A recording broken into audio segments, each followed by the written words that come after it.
Imagine this, a truck, but not just any truck you see trundling down the M4. Oh no, this is a truck that's eaten all the other trucks. We're talking about Australian road trains, the absolute titans of the tarmac. Some of these metal monsters can stretch over 50 meters long.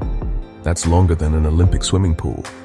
They can weigh hundreds of tons, loaded up with all sorts of important stuff. It's a scale of road transport that frankly boggles the mind. You see one of these things thundering towards you in the outback, and you suddenly feel very, very small indeed. It's an awesome, slightly terrifying sight.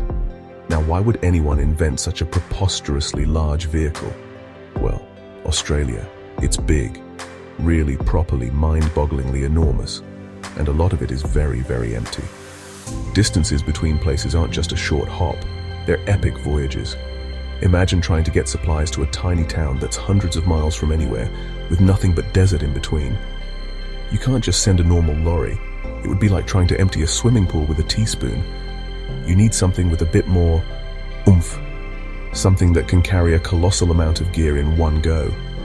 That's where the road train rumbles in. The idea didn't just pop out of thin air, of course. A clever chap named Kurt Johansson is often called the father of the modern road train.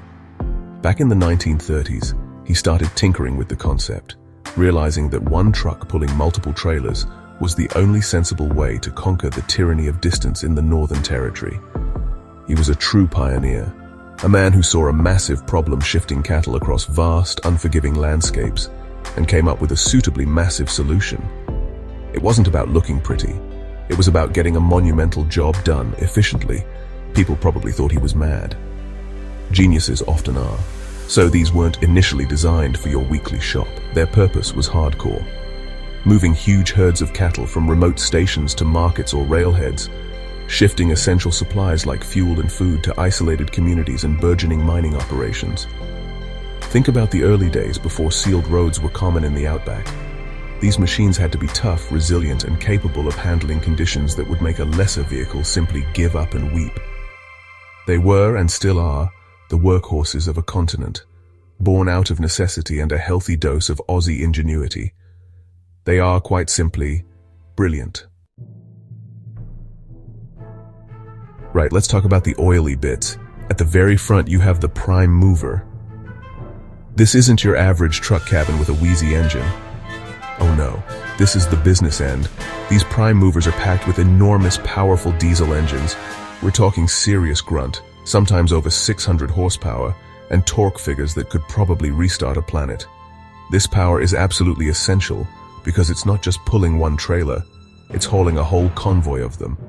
The engines are built to run for incredible distances in extreme heat, day in, day out. They are the heart of the beast, the thumping core of its immense capability. Then you get to the trailers, and this is where it gets really interesting. You can have 2, 3, or even 4 trailers, sometimes more in special configurations on private roads. These aren't just randomly hooked together.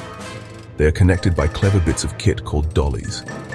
A dolly is basically a short-wheeled frame with a turntable on top, allowing the trailers to articulate. This means the whole monstrous contraption can actually go around corners, albeit very, very wide ones. Without these dollies and the multiple articulation points, a road train would just be a very long, very straight, and very useless piece of metal. It's clever engineering, really. Coupling these things together is a serious operation. It's not like hitching your caravan for a weekend away. Drivers have to connect heavy drawbars, multiple air lines for the brakes, and electrical cables for the lights. Everything has to be checked and double-checked. A mistake here, with hundreds of tons of cargo stretching out behind you, could lead to catastrophic results. Imagine one of those trailers deciding to go its own way at 60 miles an hour. Not pretty. The skill involved in just getting one of these things ready for the road, let alone driving it, is immense. It's a precise, demanding job. And the sheer scale of it all. A triple road train, that's a prime mover and 3 trailers, can be up to 53.5 meters long. That's over 175 feet. They can weigh up to 130 tons or more, depending on the configuration and what they're carrying. To maneuver something of this magnitude requires incredible skill and foresight. Drivers have to think far ahead, anticipate problems, and understand the physics of their enormous charge. Overtaking one is an event. Meeting one on a narrow road is a moment you remember. These are not vehicles. They are mobile landmarks. So why all this fuss? Why build these enormous fuel-guzzling land yachts? The answer is simple. The Australian outback. It's a place of staggering beauty, but also staggering emptiness. Towns can be hundreds, even thousands of kilometers apart. Railways are few and far between in these remote regions. If you need to move large quantities of anything, and I mean anything, from livestock to building materials, from fuel to food, the road train is often the only economically viable way to do it. They are the arteries of this vast, arid land, pumping life into its furthest reaches. What do they carry? Pretty much everything the outback needs to survive and thrive. Huge numbers of cattle are transported from vast stations to sale yards or meatworks. Essential fuel supplies are delivered to remote roadhouses and mining camps, keeping the lights on and other vehicles moving. Groceries, machinery, mining ore, wool, general freight. If it needs to be moved in bulk across the continent's less populated areas, chances are a road train is involved. They are the ultimate delivery service, on a scale that's hard to comprehend unless you've seen them in action, loaded to the hilt. The economic impact of these giants is colossal. Think about the massive mining operations deep in Western Australia or Queensland.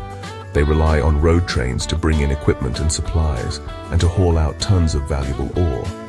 The agricultural sector, particularly beef production, would be crippled without them. These trucks enable industries to exist in places where they otherwise couldn't. They create jobs, not just for the drivers, but for everyone involved in the supply chains they support. The Australian economy, especially in its regional and remote parts, owes a huge debt to these workhorses. For the small, isolated communities scattered across the outback, the arrival of a road train is more than just a delivery. It's a connection to the wider world. It brings the goods they need to live, the mail, the spare parts for machinery, sometimes even medical supplies. The distinctive rumble of a road train approaching can be a comforting sound, a sign that they are not forgotten. These trucks are quite literally lifelines, ensuring that even the most remote specks on the map can continue to exist and function. They are a testament to human adaptability in a challenging environment. Now, piloting one of these behemoths is not a job for the faint-hearted. It's a tough gig. Drivers face incredibly long hours behind the wheel, often spending weeks away from home. The isolation can be immense, just the driver, the endless road, and the vast expanse of the Australian landscape. Fatigue is a constant battle, requiring strict adherence to driving hour regulations and a professional attitude. It demands a special kind of person, someone resilient, self-reliant, and incredibly skilled at handling such a massive piece of machinery under often trying conditions. It's more than a job, it's a lifestyle. And the dangers are very real. Many outback roads are unsealed, rough, and unpredictable. Dust can reduce visibility to zero in seconds. Sudden downpours can turn dirt roads into impassable quagmires. Then there are the animals. Kangaroos, emus, and wandering livestock are a constant hazard, especially at dawn and dusk. Collisions can be devastating. Extreme weather, from scorching heat to flash floods, adds another layer of challenge. And of course, there's other traffic, sometimes driven by tourists unfamiliar with the size and stopping distances of these giants. It's a demanding and often dangerous profession. So what does the future hold for these kings of the road? Technology will undoubtedly play a bigger part. We're already seeing more advanced engines for better fuel efficiency and lower emissions. Safety systems are constantly improving, with things like fatigue monitoring and better braking systems. There's always talk of even longer combinations, perhaps B-quads, a prime mover with 4 trailers, becoming more common on specific routes, further boosting efficiency. Regulations will continue to evolve, balancing productivity with safety and environmental concerns. The road train will adapt, as it always has. But one thing is certain, road trains are not going anywhere. As long as Australia has vast distances to cover and bulk goods to move to and from its remote areas, these incredible machines will remain an essential part of the transport industry. They are a uniquely Australian solution to a uniquely Australian challenge. They are a symbol of the outback's ruggedness and the resilience of the people who work there. They are, in their own massive, thundering way, utterly magnificent. And long may they continue to rule the long, dusty roads, powerful,